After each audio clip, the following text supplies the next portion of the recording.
I'm Vanita, and this is my podcast, Laid Off to Lift Off. The goal is to provide real layoff stories from all walks of life in 20 minutes or less. Hear about the day it happened, where they are now, and inspiring advice to help you through your own journey. Whether you've been there, are in it now, or think it's coming, I want you to know that you're not alone. Hi, everyone. Today on Laid Off to Lift Off, I'm talking to Brittany, a Connecticut native and a social media content leader. After years in social media, becoming a mom, and stepping into entrepreneurship, Brittany has redefined success on her own terms, and we're going to hear all about it. So with that, welcome, Brittany. Thank you for being on the podcast. Thank you for having me. It's very exciting to be here. This is my first podcast, so I'm excited. Yay. Well, thank you. And I want to start off by saying that we met on LinkedIn. I say this all the time on most of my podcasts because really LinkedIn has become my source to cold call, if you will, cold message people and ask them to be on this podcast. I saw Brittany's post and I reached out. She said yes, and I couldn't be more grateful. So thank you for that. Why don't we dive right into it and kick it off by telling us the day you were laid off and your immediate reactions after that. For sure. Thank you for reaching out. LinkedIn is a great platform if you really want to get your business out there and get it going. But I'm going to set the whole scene for you here. Like you said, I grew up in Connecticut and soccer was my whole world. It was my identity. I was very shy off the field, but when I stepped on the field, I was a vibrant, loud person. I played in college. I was the captain. So I really found my voice being the captain there. I didn't have identity outside of soccer. I thought my life would always revolve around the game, and that's how it's always been. So 4 years after graduating, I finally broke into the sports industry. I accepted a role and was working my dream job in soccer, managing social media for 25 national teams. It was fast-paced, high pressure, and it completely became my new identity. About a year in, I found out I was pregnant and I was terrified. The job was demanding. It required a lot of travel. I thought I would be replaced, that I couldn't keep up, that if I slowed down, I'd lose everything that I worked for. So I did the opposite. I didn't slow down and I worked harder than ever and saying yes to more than I could ever handle. I was burning out, burning every end of the stick. After my son was born, everything changed. Maternity leave taught me to really slow down, made me question a lot about my career and my life. A little over a year ago, the company I was employed with went through a huge layoff. I was actually lucky enough to be in a group where I was told that I would have 6 more months left. I would get a severance package. But once that news was delivered to me, I completely browned out. They listed out more legal jargon, and I was sitting there half shocked and half relieved. Shocked that I was so loyal, already working remote and hitting every deadline, especially with my son being home with me full time. But on the other hand, I was relieved. I needed to really take that step back. And this was the push I needed. I needed to find myself. For the first time, I realized how much I had tied me, myself, and my worth to my job. Isn't that really weird, that conflicting emotion of I'm so scared, I'm anxious, I tied so much to my identity to this job, but I'm also kind of relieved. I'm kind of excited to see what's going to come next. It's that weird battle that you have within yourself with a layoff that you don't know until you experience it. Right. You don't know until you experience it. And once you're in it, you're like, okay, there's nothing we can do. We just got to keep rolling with it. Exactly. So when I had told my coworker I was being laid off, I mentioned to him, I said, it's funny because I wish this to be my dream job my whole life. Now I lived it and it's no longer a dream. I'm 27. Like, I still have so much more of my career left. He actually said something I'll never forget. He said, it wasn't your dream job. It was your passion project for the season of life you were in. Wow. Now you're in a new season and it's time to find your next passion project. Oh, I love that so much. Yeah, it really hit me because he was right. I needed to find out what drove me into this next season of life. I needed to find out who I was beyond just being part of soccer. We truly get really comfortable in spaces and we don't realize that we are capable of so much more, or, even though other people see it for us, we can see it in ourselves. And sometimes you do need that little kick in the butt, if you will, to get out there and do something different, change your perspective and trajectory of your life. Yeah. I mean, when like, you really need to look at your life after you have that job loss. You go through a bunch of emotions. When I was Mhm. laid off, I went from 110 miles per hour to 0. Yeah. Being a creative on top of that, you're always producing ideas, content stories, carrying this huge mental load. But when you're a social media manager for 25 national teams, it's taken to a whole nother level. Yeah. There were some times where I had to travel outside of the country to be away from family for weeks and months. So that was like an extra added layer. I really had to work on myself and find myself there. Yeah, for sure. So what is Brittany up to now? When the layoff happened, I stopped producing completely because creatives need a mental break.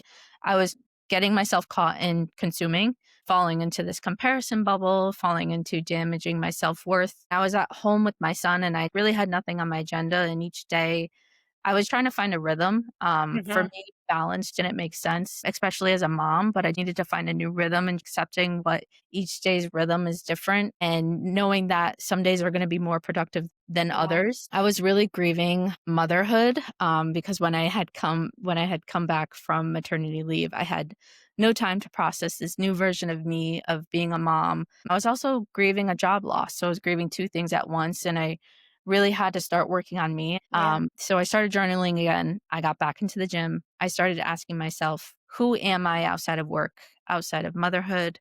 Who am I when I'm not addicted to this internet stimulation? When I stop doing things for instant gratification or valuing myself based off of a job title? So a couple weeks ago, I actually found Gary Vee's creator class. If you don't know him, he's one of the best marketers in today's age. Really straight and real to the point. And can I swear on this podcast?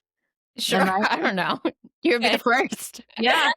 He really lit a fire up my butt or up my ass. It started something inside of me, and I let this quirky, weird, real self of me show Yeah. up online. I realized that was my breakthrough moment. So now I help others. I started putting myself out there in my local community.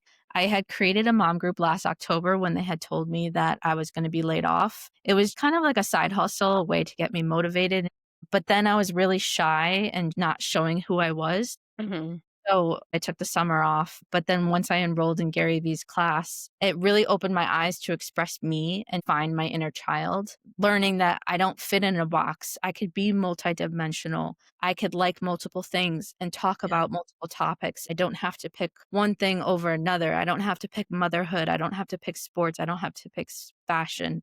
So, in addition, I recently launched a community called Nobody Rides the Bench for students, young creatives, and anyone transitioning or just wanting to break into the sports industry. I guide networking events, post over 50 entry level jobs each week. I give industry insights because I believe that no experience is wasted if you just know how to translate it. And Mhm. you can't discount the small wins in your life. I recently attended one of your sessions online and it was extremely helpful because I have no plans of going to sports media, but I wanted to be a fly on the wall and that's what I messaged you.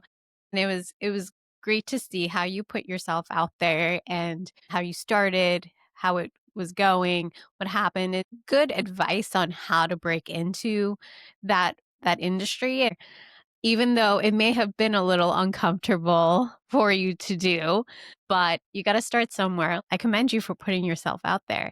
I too am doing the Gary V Stan challenge. So I launched my digital products on the Stan store. So I totally understand how going through that process and probably going through his class is shaping how you show up for yourself. And so congratulations on doing that for yourself. That's great. Thank you. I appreciate you being on the call because breaking into the sports industry isn't just for people in sports. I think you could apply that to any industry. Mhm. You being on the call, you probably picked up on a lot of things that you could learn for your business. It really is about courage. It's about getting over Yes. yourself. It's about showing up for you because no one else is going to do it. It's about like putting yourself out there. No one else is going to do it for you, you know? Yeah, for sure. I post a lot on LinkedIn and I talk to people all the time about how they are just so scared to post on LinkedIn. People just don't know what to say or don't think that anybody will care. But I always tell people my background and my job is in HR, and I never post about anything HR related. It's always around leadership or mindset or believing yourself or layoffs or job tips, whatever.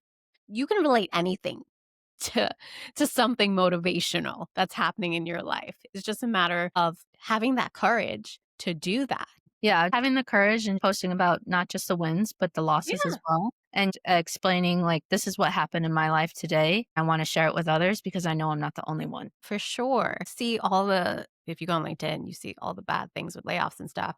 But you see people usually think of it as job searching and saying you got a new job or a promotion, but people do share their failures or things that didn't work and how they're doing now or lessons learned, which is nice to see. It's great to see because you're actually seeing a human side of people on a Mhm. platform, and you're seeing them be vulnerable and sharing not just their careers, but their personal lives. Yep, So it's really nice that you could see and connect with them in that way. exactly. And honestly, I find that people when I message them on LinkedIn, they reply much easier than other platforms.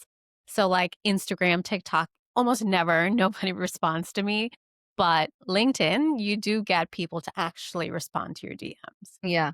I follow this one social media manager who's one of my friends, and she was telling me that LinkedIn is a very small community where they don't have as many users as the other platforms. So Mhm. it's really a chance for you to build your brand, build yourself, build your personal business, whatever it may be, and really get yourself out there. And it's a great way to get yourself noticed. Yeah.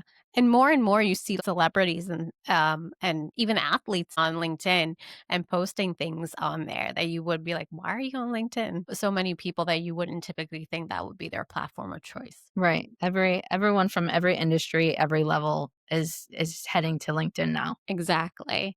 So, with that, what is one piece of advice you would give to people in similar situations going through a layoff or think it's coming? Honestly, I think the best advice I could give is be patient when you're becoming someone you've never been. A job loss is just like a chance for you to reclaim your worth and redirect yourself. After I lost the job, you kind of have to find that new season. And I'm still in that season of trying to find myself. It's not about doing more, but maybe slowing down. And you might feel like you're failing, but you're actually surrendering that last event that happened in your life. And there could be a real danger in just measuring yourself in numbers. If you're not giving yourself enough time to be patient and grow and be better, you're not going to get anywhere. Of course, it'll feel uncomfortable, but you're really just stepping into this new version of yourself that your body has no memory of. Your nervous system, your subconscious only know how to survive through those old patterns. So all the overthinking, the people pleasing, the shrinking yourself, doing things so you don't want to get anyone upset. When you really start choosing you and setting your boundaries, speaking your truth, your system will have this freak out moment.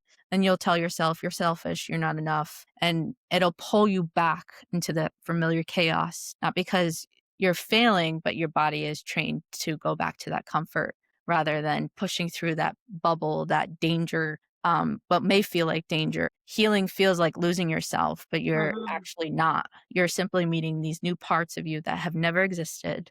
So Yep. you're not going backwards, you're actually crossing this new threshold who you're meant to be. I love everything you just said. And to add to that piece too, it reminded me of why I do a lot of these things that I'm doing in 2025 about putting myself in uncomfortable situations that I would have never put myself in before because I was so comfortable in my job. Saying yes to things that you wouldn't normally say yes to because the growth and the resilience that comes with it is so surprising, but you feel such a sense of accomplishment once you go through these motions and you accomplish something that you never thought you were able to. Yeah, absolutely. I wear this bracelet every day. It says courage on here. Love So it. you never know what door is going to open when you put yourself out there and say yes. Just say yes to everything. And I think if anyone who's listening to your podcast, if you're feeling lost, know that if one door closes, doesn't mean it's a complete stop, a complete end. It means a yes is coming. It's a redirection. You're being moved into this new season, and your only job right now is just to show your only job right now is to show up for yourself and trust the process. On that note, thank you, Brittany, for being on this podcast. I truly appreciate it. And That is a lot of great advice. I was thinking, I don't know which quote I'm going to use now because that's a lot of good ones. So I got to figure that out. But thank you, Brittany. Thank you so much for having me. This was fun.